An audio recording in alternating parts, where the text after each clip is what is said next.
Recebendo aqui no estúdio, para uma conversa franca, o deputado estadual Merlong Solano, do PT do Piauí. Deputado, boa noite. Boa noite, Pedro. Muito obrigado pela sua atenção. Bom, o senhor deixou uma pasta recentemente que mexe com a mobilidade urbana. E está vindo aí para a Semana Teresina a presidente Dilma, que, segundo se informa, trará ou anunciará 700 bilhões para a mobilidade urbana. Na sua opinião, em que deve ser investido esse dinheiro, deputado? Eu ainda não tenho os detalhes sobre a vinda da presidente, Pedro, mas eu imagino que uma das ações que já vem sendo acertada entre o governo do estado, a prefeitura de Teresina e o governo federal é o metrô de Teresina, no sentido da sua expansão. Acho que é um transporte que merece o máximo de atenção do poder público. As grandes cidades sofrem cada vez mais com a questão da mobilidade urbana. O automóvel foi uma opção incompleta, feita no passado e que terminou concentrando o grosso da mobilidade urbana, não é? E é preciso daqui para frente uma inversão forte no transporte público coletivo. Melhoria da eficiência e do conforto do transporte dos ônibus coletivos e outras alternativas, como é o caso do metrô, do VLT. Acho que temos que buscar isso com muita força. Os próprios ônibus coletivos também? Os próprios ônibus coletivos, no sentido de que eles sejam mais eficientes e mais confortáveis, para que a população, até uma parte que anda de carro, possa, com o tempo, percebendo uma melhoria da qualidade do serviço, vir a deixar o automóvel em casa e passar a se deslocar de veículo coletivo, porque com a opção pelo automóvel, não há gestor público nem recursos que sejam suficientes para dar mobilidade célere. Bom, o senhor não tinha vindo aqui depois que deixou a parte das cidades, e o senhor tinha uma programação lá, inclusive com relação a resíduos sólidos. Aquele trabalho foi concluído? A parte da Secretaria das Cidades, sim. Nós mandamos a prestação de contas para o Ministério do Meio Ambiente, entregamos o plano de regionalização para as prefeituras como uma contribuição do governo do estado. E assim elas hoje dispõem de um amplo diagnóstico da gestão do lixo do estado do Piauí, feito este diagnóstico entre 2009 e 2010, assim como das proposições técnicas levantadas por gente com gabarito e conhecimento na área, propondo os arranjos para cada cidade, para cada grupo de cidades, dentro da visão do consórcio público, e também as soluções técnicas, em termos de coleta seletiva, incentivo à reutilização, incentivo à reciclagem e envio para aterros sanitários apenas do rejeito, aquele lixo que não presta mais para outros usos úteis. Havia um prazo, né, para as cidades se adequarem a esse projeto. Pois é, esse prazo, no que respeita à apresentação dos planos municipais, a data de referência era agosto de 2012, já venceu. Agora as prefeituras estão podendo entregar para poder se qualificar a novos projetos. E o outro prazo, agora em agosto de 2014, que é o de erradicação dos lixões. Não vão conseguir cumprir as prefeituras todas, não só no Piauí. Em muitos lugares do Brasil, as prefeituras, boa parte, não conseguirão se ajustar até agosto de 2014. Quando se fala em resíduos sólidos, fala-se também em questão de meio ambiente, saúde, e o esgotamento sanitário entra nessa pauta. Sem dúvida. Como é que é essa ligação, essa conexão? Resíduos sólidos, esgotamento?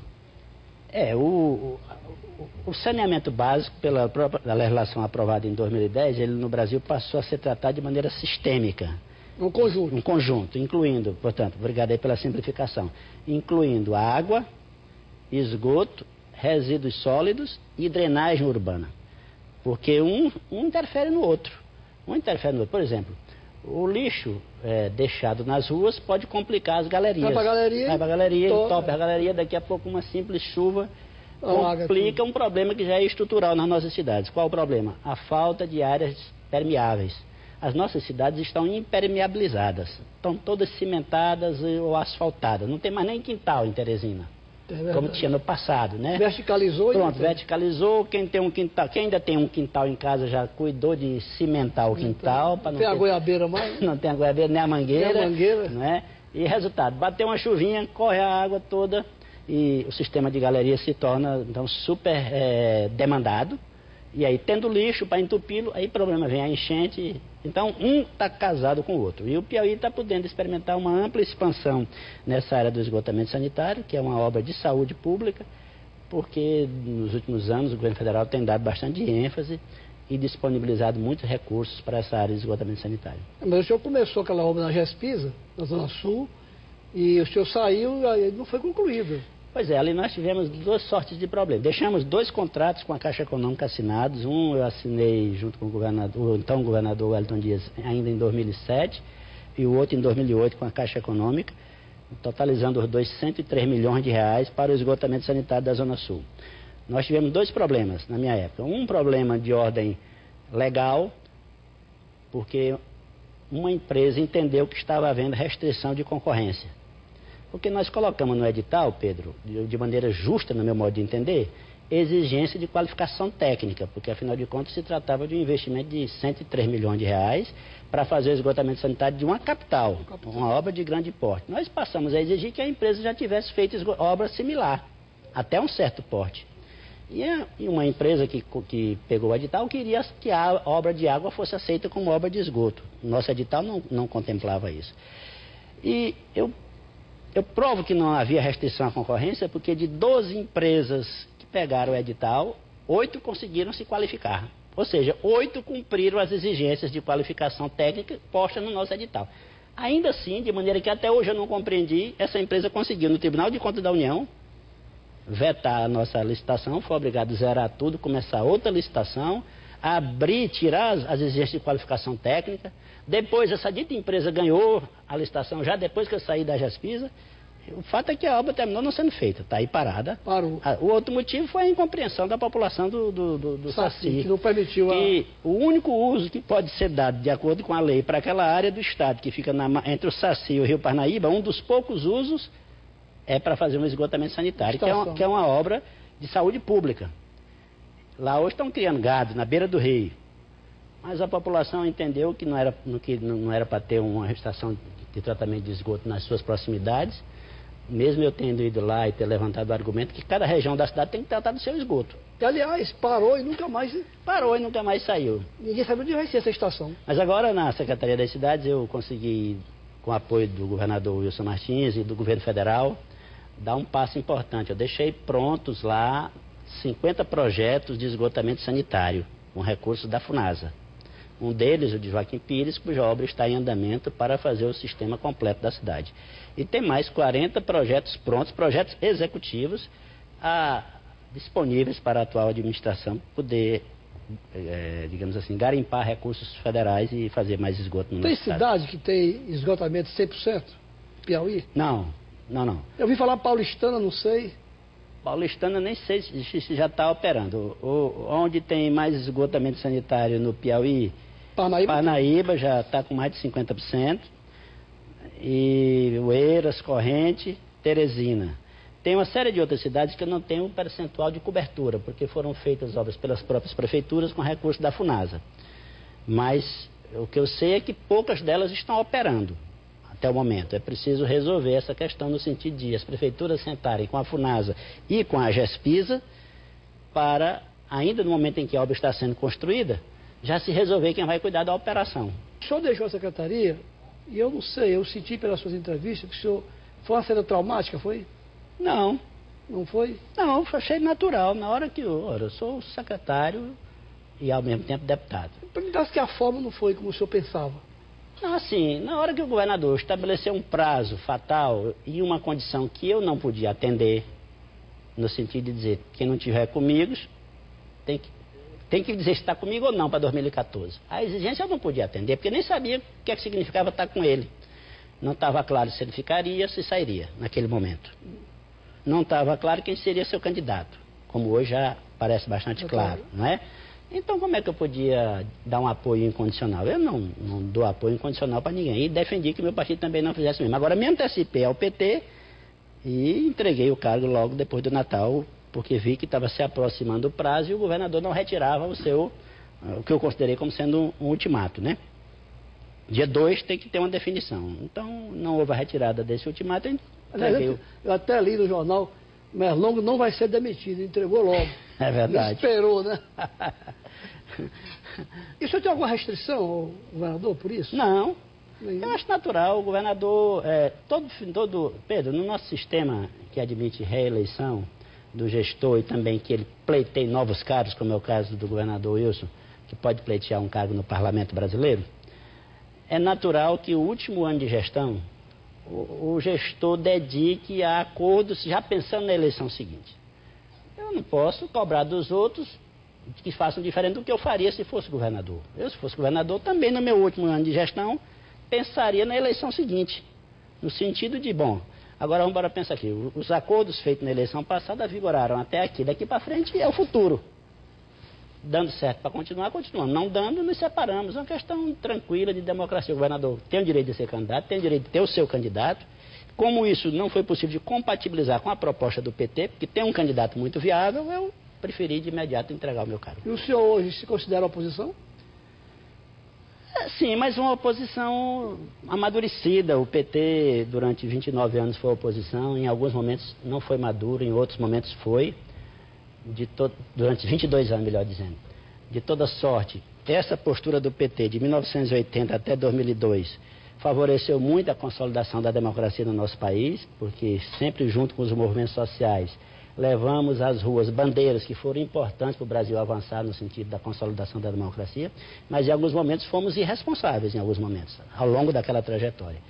Vindo para o governo, amadurecemos, percebemos que é preciso, para ter governabilidade num país complexo como o Brasil, fazer alianças amplas, e isso também repercute no momento em que a gente volta para a oposição, uma oposição mais amadurecida, mais responsável. Eu estou na Assembleia, recebendo as matérias do governo e as demandas da sociedade, pesando e medindo, no sentido de procurar evitar posições intransigentes e contribuir para a melhoria das discussões e das votações naquela casa, sempre pensando em melhorar o teor das votações que ali... Ou seja, o PT, agora na oposição, não vai repetir os erros do passado, quando era oposição antes de ter sido governo, né?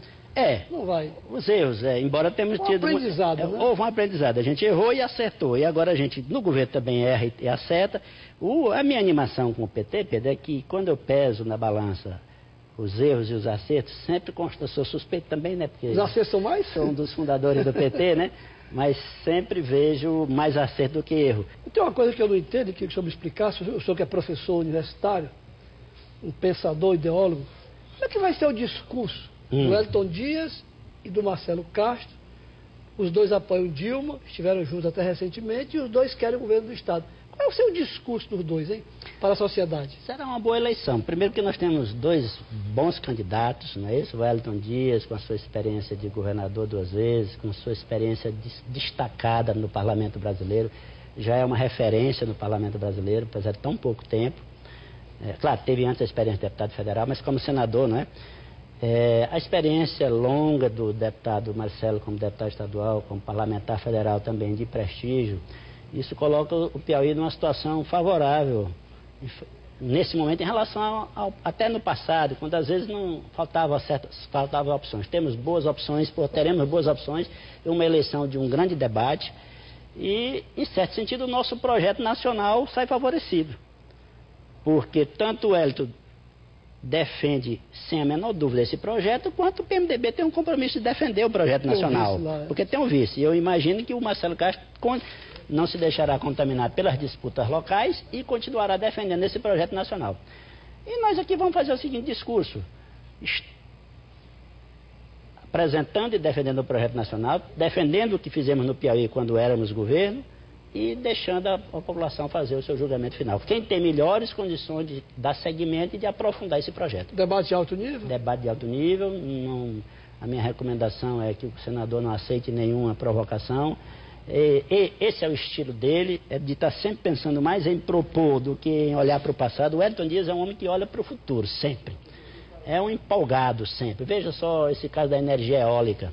Lá em 2008, 2009, ele já era empolgado com aquele projeto pequeno que depois originou o parque eólico da Pedra do Sal. Só 18 megawatts. Mas resultado, essa semente cresceu. Hoje já estão sendo implantados projetos que totalizam cerca de 1.000 megawatts de energia eólica no estado do Piauí. Avanço extraordinário. Nós vamos nos tornar um estado independente superavitário em matéria de produção de energia. Vamos produzir mais energia do que o que nós consumimos. E energia limpa, energia do vento, né? Para vender. O senhor vai para a reeleição? Sim, eu sou um soldado. Seu nome está posto, né? Meu nome está posto, sempre à disposição do partido. Eu sou um dos fundadores do PT. Acho que o PT ainda tem... Não, tenho certeza que o PT não vai passar o resto da vida no governo. Nem era bom que isso acontecesse. Mas ainda há o ciclo petista à frente do governo federal e à frente de vários estados do Brasil não está concluído. Não está concluído porque muitas das mudanças mais importantes mal começaram. Entre elas eu incluo a consolidação e o aprofundamento da distribuição de renda. É preciso que a gente marche no sentido de aperfeiçoar o sistema da educação, também da educação profissional também, incluindo a escola de tempo integral, fazer a economia crescer mais rapidamente para a gente se tornar cada vez menos dependente de um programa de transferência de renda como o Bolsa Família, de sorte que o número de pessoas que possam não depender mais desse tipo de ajuda vá crescendo a cada ano. Está aí, Merlongo Solano, deputado estadual do PT, aqui agradeço pela atenção. Deputado, muito obrigado. Um abraço, Pedro. Boa sorte para o senhor.